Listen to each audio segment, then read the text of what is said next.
परमेश्वर से कोई संबंध था नहीं, क्योंकि परमेश्वर ने कहा मैं जो बुद्धि हूं, बाइबल कहती है चांदी और सोने और कुंदन से भी अधिक मूल्य किसका है?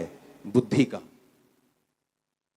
उसने कहा सोने की इच्छा मत रखो, चांदी की इच्छा मत रखो, बुद्धि की इच्छा रखो, वो सोना और चांदी भी आ जाएगा। हालेलुया।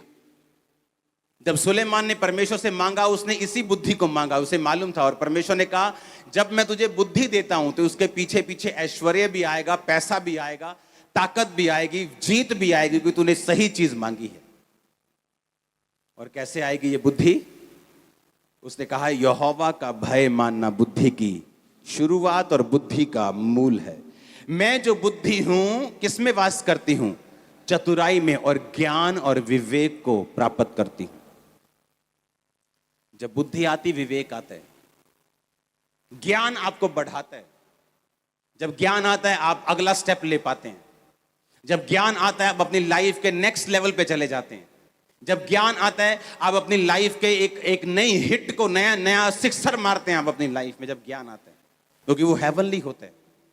जो ज्ञान ऊपर से आता है वो फेल नहीं होता।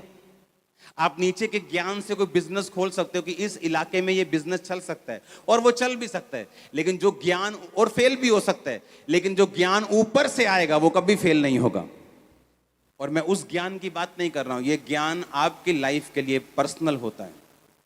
ये बाइबल के शब्दों का ज्ञान मैं बात नहीं कर रहा हूं। आपकी लाइफ में आपको क्या चाहिए और वो कैसे होगा, आपके बिजनेस में आपको क्या करना है, पर्सनल लाइफ में क्या करना है, मैं उस ज्ञान की बात कर रहा हूं।